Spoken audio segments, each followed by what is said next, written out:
तो शुरुआत करते हैं मॉर्निंग प्राइम की। मैं हूं आपके साथ राहुल सौमित्र। सबसे पहले देखते हैं इस वक्त की बड़ी खबरें यानी कि हेडलाइंस।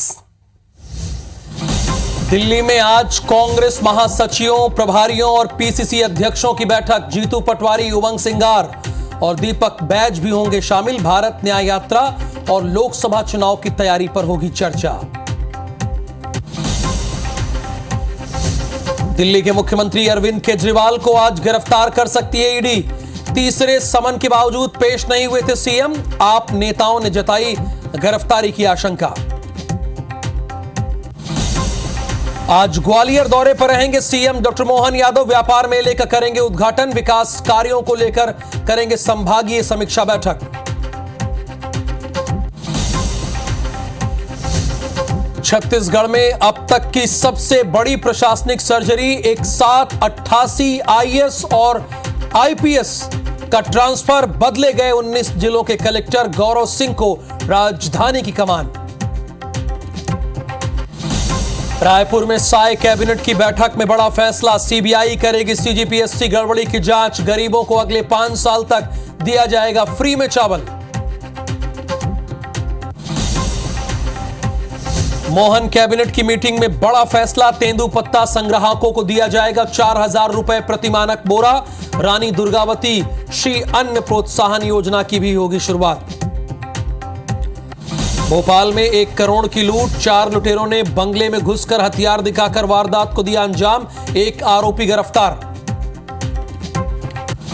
बैतूल में 2 बाइक के बीच जोरदार टक्कर। हादसे में मासूम समेत 3 लोगों की मौत, 2 घायल। लहास गांव में हुआ सड़क हादसा। पत्थलगांव में हाथी के हमले से महिला की मौत। साइकिल सवार 2 लोग बाल बाल बचे। घटना से ग्रामीणों में दहशत। 2 बम धमाकों से दहला ईरान। ब्लास्ट में 103 लोगों की मौत, कई घायल। पूर्व जनरल सुलेमानी की 4थी बरसी पर हुए समारोह के दौरान धमाके।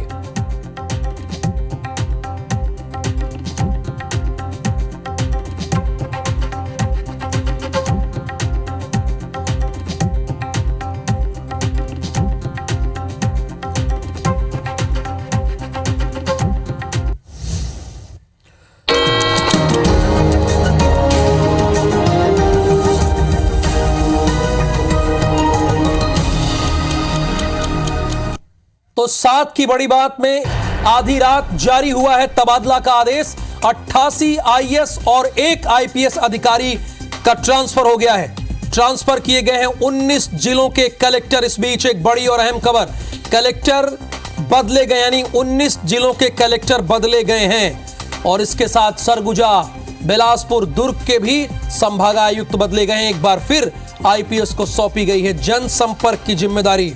तो इस बीच बड़ी खबर और अब तक की सबसे बड़ी प्रशासनिक सर्जरी है। विभागों के सचिव समेत कई जिलों के कलेक्टर बदले गए हैं। देर रात यह आदेश जारी हुआ है। छत्तीसगढ़ में बुधवार की देर रात बड़ी प्रशासनिक सर्जरी हुई है। इस आदेश में राज्य के कई विभागों के सचिवों की जिम्मेदारी में बदलाव समेत कई जिलों के कलेक्टरों का तबादला हुआ है। इसके साथ नगरीय निकाय के अफसरों की भी जिम्मेदारियों में बदलाव हुआ है। आदेश की कॉपी हम आपको लगातार दिखा रहे हैं जो आदेश जारी किया गया है। इसमें आपको बता दें कि बड़ी संख्या में आईएएस अधिकारियों के तबादले हुए हैं। विभागों के सचिव समेत कई जिलों के कलेक्टर बदले गए हैं। देर रात यह आदेश जारी किया गया है। यह सामान्य प्रशासन विभाग की तरफ से यह लेटर जारी किया गया है।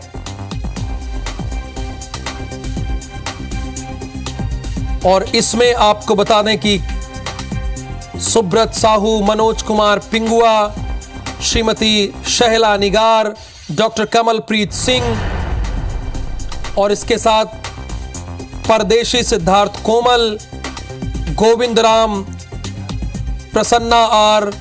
तो ऐसे कई नाम हैं। चूंकि एक लंबी चौड़ी फहरिस्त है। 88 आईएएस ऑफिसर हैं और 1 आईपीएस का ट्रांसफर हुआ है। दीपक कुमार अग्रवाल ये कलेक्टर गरियाबंद बनाए गए हैं। आकाश शिकारा ये कलेक्टर जांजगीर चांपा बनाए गए हैं। यानी 19 जिलों के कलेक्टर बदले गए हैं। रोहित व्यास कलेक्टर सूरजपुर बनाए गए हैं। मयंक चतुर्वेदी कलेक्टर दंतेवाड़ा बनाए गए हैं। चंद्रकांत वर्मा कलेक्टर खैरागढ़ छुई खदान बनाए गए हैं। और इसके साथ आपको बता दें, राहुल वेंकट ये कलेक्टर मनेंद्रगढ़ चिरमिरी बनाए गए हैं। और स्टार जैन इस वक्त हमारे साथ लाइव जुड़े हैं। स्टार, एक बहुत बड़ी प्रशासनिक सर्जरी है और स्वाभाविक सी बात है, जब भी आप एक सरकार से दूसरी सरकार बदलती है और खासकर अलग पॉलिटिकल पार्टी हो, तो ये बड़ा फेरबदल देखने को मिलता है। तो इसमें ऐसे कौन से चौंकाने वाले नाम है, चूंकि आप बता भी रहे हैं कि 19 जिलों के कलेक्टर भी बदले गए हैं, सचिव भी बदले गए हैं विभागों के, ये जरा विस्तार से हमारे दर्शकों को आप जानकारी दीजिए।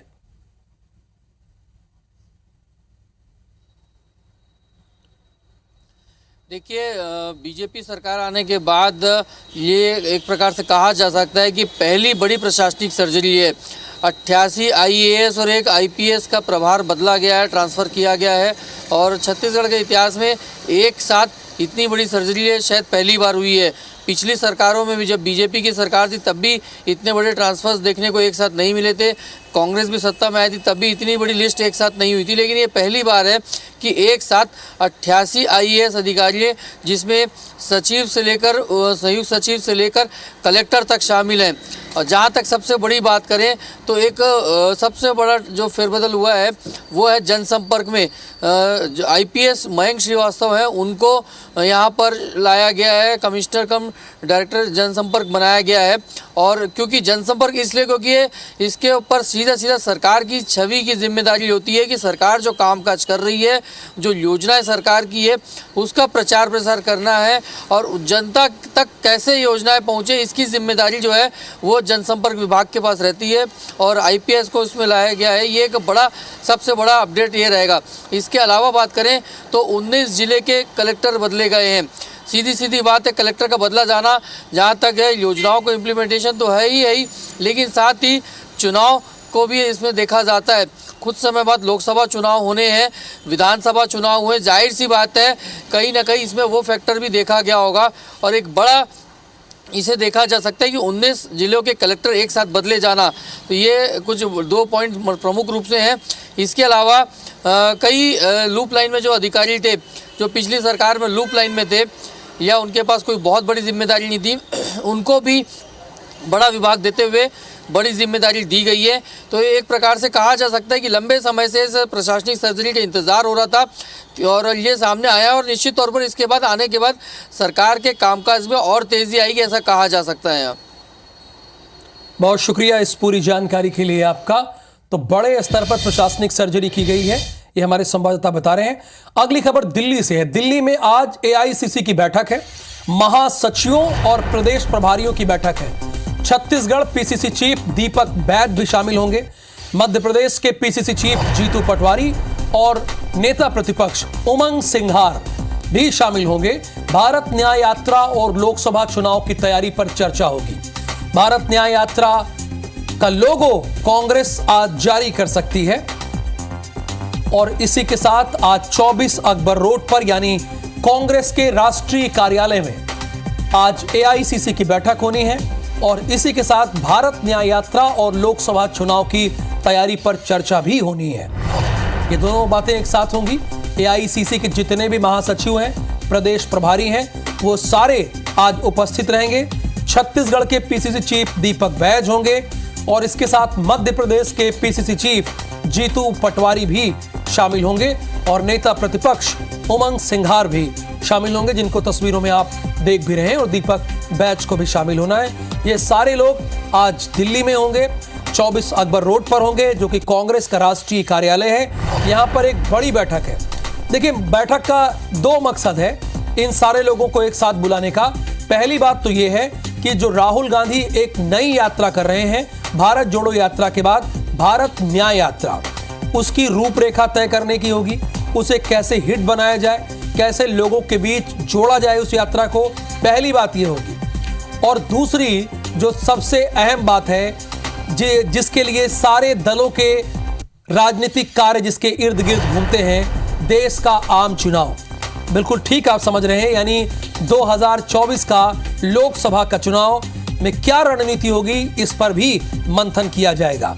चूंकि कांग्रेस भी जानती है ये चुनाव उनके लिए बहुत अहम है, क्योंकि 2014 से आज तक उनके पास इतने भी सांसद नहीं हैं कि नेता प्रतिपक्ष के पद पर वो सुशोभित हो सकें। यानी नेता प्रतिपक्ष 2014 से वैकेंट है, खाली है, रिक्त स्थान है, यानी वहां पर कोई है ही नहीं, वो संवैधानिक पद है, क्योंकि कांग्रेस के पास उतनी संख्या नहीं है। अगली खबर भोपाल से है। ग्वालियर दौरे पर सीएम डॉक्टर मोहन यादव रहेंगे। दोपहर 1:50 पर स्थानीय कार्यक्रम में उन्हें शामिल होना है। दोपहर 2:25 पर उन्हें टिपारा पहुंचना है, यहां पर एक कार्यक्रम में शामिल होना है। बैठक पर चर्चा होनी है। दोपहर 3 बजे गौशाला का उद्घाटन करेंगे कार्यक्रम में, और शाम को 4 बजे ग्वालियर मेला कार्यक्रम का उद्घाटन करेंगे, और 5:10 पर राजस्व भवन कमिश्नर से समीक्षा बैठक करेंगे, और शाम 6:10 की अगर बात करें तो विकास कार्यों के संबंध में समीक्षा करेंगे। संभागीय समीक्षा उन्हें करना है। तो ये आज का डॉक्टर मोहन यादव का कार्यक्रम है जो हम आपको बता रहे हैं। जैसे कल वो जबलपुर के दौरे पर थे, आज वो ग्वालियर के दौरे पर रहेंगे, यानी ग्वालियर चंबल संभाग को साधने की कोशिश होगी।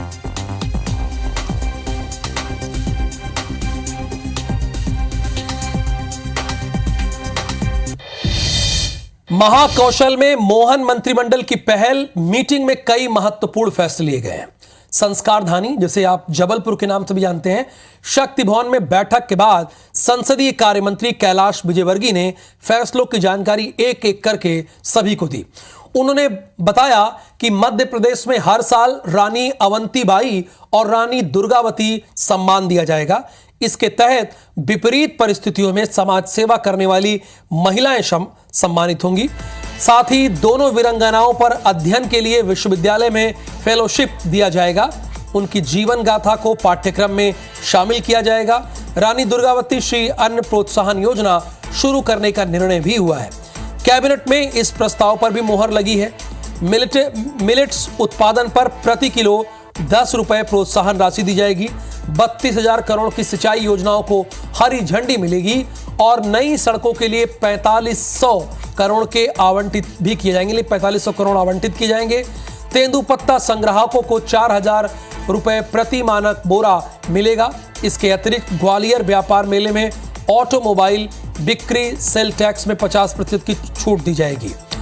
तो मोहन कैबिनेट के जो फैसले हैं उसमें तेंदुपत्ता संग्राहकों को 4000 रुपए प्रति बोरा, कल IBC 24 ने ये बता भी दिया था। ग्वालियर व्यापार मेले में ऑटोमोबाइल बिक्री सेल्स में टैक्स में 50% की छूट है, आपके लिए बड़ा है। हर साल रानी अवंतीबाई और रानी दुर्गावती का सम्मान किया जाएगा। जो समाज सेवा में बेहतरीन काम करेंगे विपरीत परिस्थितियों में, उन्हें यह सम्मान दिया जाएगा। और इसके साथ साथ दोनों वीरांगनाओं पर अध्ययन के लिए विश्वविद्यालय में फेलोशिप होगी, यानी आपको फेलोशिप मिलेगी। पाठ्यक्रम में शामिल होंगी दोनों वीरांगनाओं की जीवन गाथा, यानी उनका जीवन कैसे रहा है ये आपको पढ़ने को मिलेगा।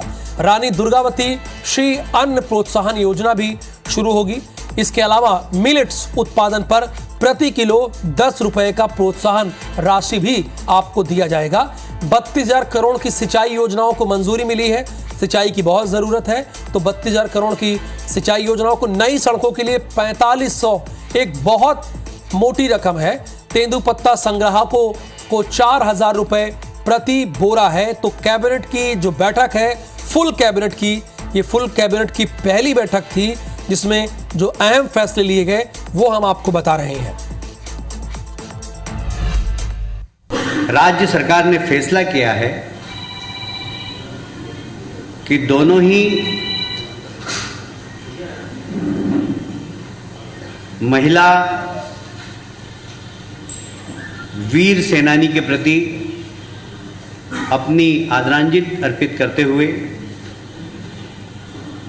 रानी अवंतिकाबाई लोधी सम्मान हर वर्ष आयोजित किया जाएगा, और रानी दुर्गावती सम्मान ये भी हर वर्ष आयोजित किया जाएगा। अब बात करते हैं छत्तीसगढ़ की। साय कैबिनेट की बैठक में बुधवार को मोदी की गारंटी के 2 और वादे पूरे किए गए। कैबिनेट की बैठक में CGPSC की 2021 की परीक्षा में मिली गड़बड़ियों की शिकायत के बिहाफ पर इसका जांच का जिम्मा अब CBI को सौंपने का निर्णय किया गया है। यानी दाल में तो कुछ काला है ही। और समर्थन मूल्य पर किसानों से 3100 रुपए प्रति क्विंटल और प्रति एकड़ अधिकतम 21 क्विंटल धान खरीदने का निर्णय लिया गया है। एक गुड न्यूज है ये किसानों के लिए। अगले 5 सालों तक निःशुल्क खाद्यान्न वितरण का निर्णय भी लिया गया है। यानी मोदी ने जो गारंटी दी थी, अब उस गारंटी पर साय सरकार मोहर पर मोहर लगा रही है।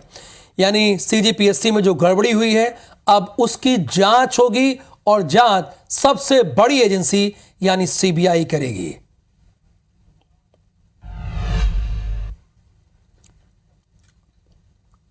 एक बहुप्रतीक्षित निर्णय हमारी सरकार ने किया है। 2021 की लोक सेवा आयोग की परीक्षा में अनियमितता की अनेक शिकायतें प्राप्त हुई और जैसा हमने वायदा किया था कि हम उसकी उच्च स्तरीय जांच कराएंगे, तो आज हमारी सरकार ने 2021 की पीएससी की अनियमितताओं की जांच के लिए मामले को केंद्रीय अन्वेषण ब्यूरो सीबीआई को सौंपने का निर्णय किया है। इस परीक्षा में 12 विभागों के 170 पदों पर भर्ती के लिए चयन सूची जारी की गई है। अंत्योदय और प्राथमिकता राशन कार्ड धारी परिवारों को, जिनकी संख्या 67,92,153 और उन्हें आगामी 5 सालों तक निःशुल्क चावल देने का निर्णय हमारी सरकार ने किया है। एक बड़ा निर्णय किसानों के हित में लिया है और यह भी मोदी की गारंटी में हमारा वादा था कि हम प्रति एकड़ 21 क्विंटल धान की खरीदी करेंगे, लिंकिंग सहित। और रायपुर से एक बड़ी खबर यह है कि डिप्टी सीएम विजय शर्मा ने पुलिस विभाग की समीक्षा की है। पुलिस मुख्यालय में समीक्षा बैठक में उन्होंने निर्देश दिया है, साप्ताहिक अवकाश के लिए रोस्टर लागू करने के निर्देश दिए हैं। उन्होंने कहा है कि साप्ताहिक अवकाश के लिए रोस्टर प्रणाली लागू कीजिए। और स्वाभाविक सी बात है, जो इतनी मेहनत से ड्यूटी करते हैं, कम से कम हफ्ते में एक दिन तो उन्हें वीकली ऑफ मिलना चाहिए। पुलिस कर्मियों को मिलना चाहिए कि नहीं मिलना चाहिए? तो ये सरकार सबसे पहले आपके बारे में सोच रही है कि आपको भी एक वीकली ऑफ मिलना चाहिए। जैसे तमाम बड़े अधिकारी वीकली ऑफ लेते हैं, वैसे पुलिस को क्यों ये वीकली ऑफ नहीं मिलता है? क्यों वो 24 घंटे और 7 दिन काम करते हैं?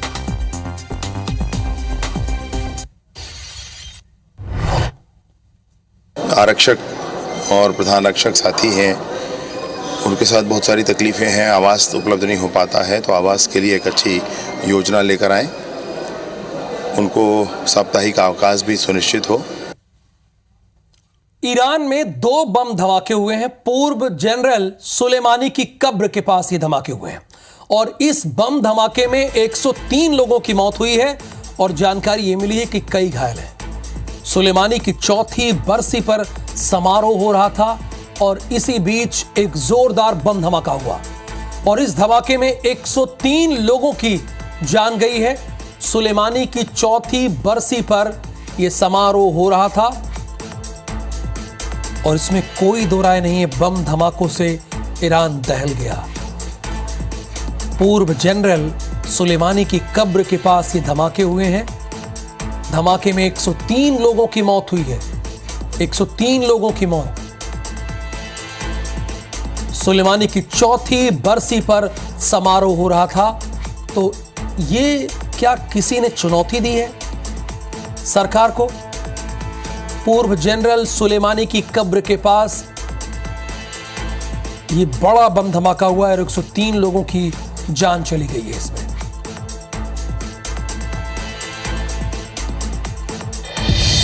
और अगली बड़ी खबर उत्तर प्रदेश के सीतापुर से है। सीतापुर में एनकाउंटर हुआ है। एनकाउंटर के बाद गौ तस्करी का आरोपी बदमाश गिरफ्तार हुआ है। बदायूं का बदमाश बिट्टन अली, जिस पर 25,000 रुपए का इनाम था, इसे गिरफ्तार किया गया है। जवाबी फायरिंग में बदमाश को गोली लगी, यानी इस बदमाश ने भी फायरिंग की थी। उसके बाद उत्तर प्रदेश पुलिस, जो कि एनकाउंटर स्पेशलिस्ट है, उसने 25,000 के इनामी बदमाश को गिरफ्तार कर लिया है। इसके पैर में गोली मारी गई है। उत्तर प्रदेश पुलिस का एक ही लक्ष्य है, अपराधी या तो सुधर जाएं या तो उत्तर प्रदेश के बाहर जाएं। इसी फलसफे पे उत्तर प्रदेश की पुलिस पिछले 5 वर्षों से लगातार काम कर रही है।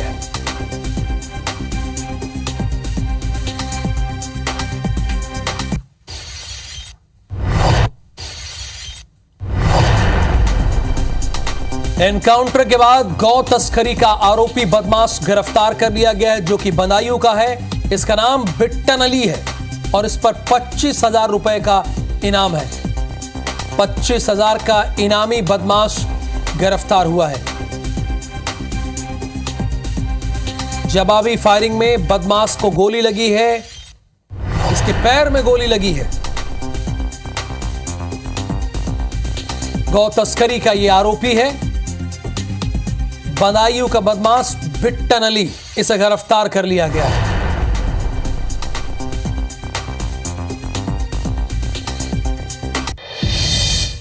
भोपाल के सबसे पॉश इलाके अरेरा कॉलोनी में बुधवार रात एक बड़ी वारदात। ज्वेलरी शोरूम के मालिक सुशील धनवानी के घर E4 में 1 करोड़ की लूट हो गई। 1 करोड़ की। बंगला नंबर 237 में करीब रात 8 बजे के करीब 4 लुटेरों ने चाकू की नोक पर 1 करोड़ से ज्यादा की लूट की वारदात को कर डाला। बताया जा रहा है कि घटना के वक्त सिर्फ एक महिला घर में मौजूद थी। घर में प्लम्बर का काम करने के बहाने घुसे नकाबपोश बदमाशों ने महिला के गले पर चाकू रखकर रुपयों से भरे बैग और जेवरात लूट लिए। इसमें करीब 90 लाख रुपए का कैश और 10 लाख से ज्यादा के जेवर हैं। घर के मालिक सुशील धनवानी ने बताया कि हाल ही में घर में शादी थी और कुछ दिनों से घर के रिनोवेशन का काम चल रहा था। उन्होंने बेटी की शादी के लिए गांव की जमीन बेचकर 90 लाख रुपए जुटाए थे। वारदात के बाद भागते वक्त पड़ोस के बंगले के गार्ड ने एक लुटेरे को पकड़ लिया। आरोपी का नाम देवानंद बताया जा रहा है। हबीबगंज थाना पुलिस और अधिकारियों ने मौके पर पहुंचकर वारदात की जांच शुरू कर दी। यानी एक तो पकड़ में आ ही गया, और कहते हैं जब एक पकड़ में आ जाता है तो दूसरा, तीसरा और चौथा, यानी दूसरे को, तीसरे को और चौथे को पकड़ने में देरी होती नहीं है। क्योंकि सबसे बड़ा सबूत तो पकड़ में आ गया है और ये घर में तैनात गार्ड ने काम किया है। ध्यान दीजिएगा, पुलिस ने नहीं। घर में जो तैनात गार्ड था, जिसकी ड्यूटी 12-12, 14 घंटे की होती है, जो वीकली ऑफ नहीं लेता है बेचारा गार्ड, उस गार्ड जिसकी तनख्वाह के नाम पे बामुश्किल 6 से 8 हजार रुपए दिया जाता है, उस गार्ड ने अपनी जान की परवाह किए बगैर इस लुटेरे को पकड़ लिया। पुलिस ये काम कर ना पाई, लेकिन एक गार्ड ने काम करके दिखाया। घर पे मिसेस अकेली थी।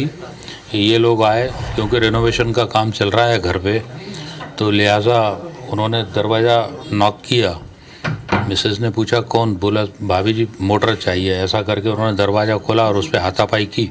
उसको घसीटते हुए बेडरूम तक ले गए और जो था सामान, कैश और जेवर, वो लेके चले। एक बड़ा सा चाकू लिए हुए थे, ऐसा महिला का कहना है।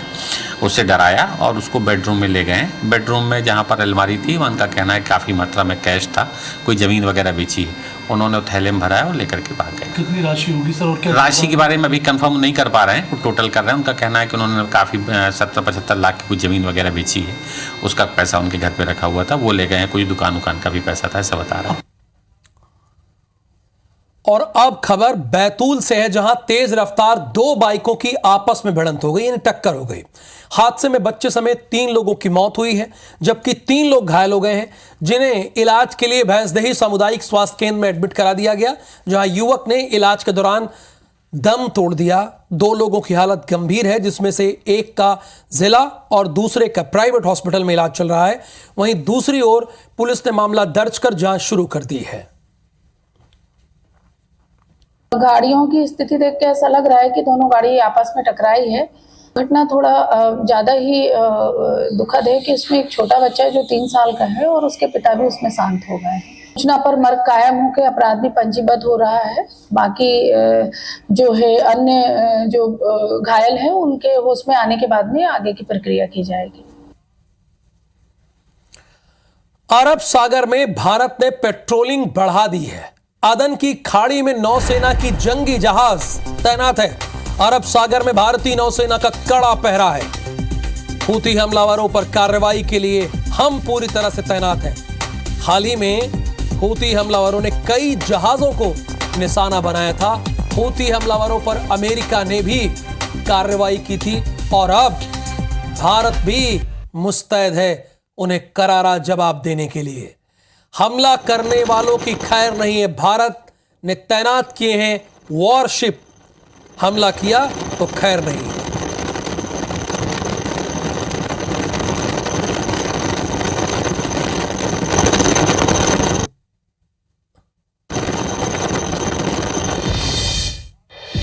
तो जैसे अमेरिका ने मुंह तोड़ जवाब दिया, वैसे भारत भी करारा जवाब देना जानता है। और फिलहाल इस बुलेटिन में इतना ही। आगे देखिए हमर बानी हमर गोठ।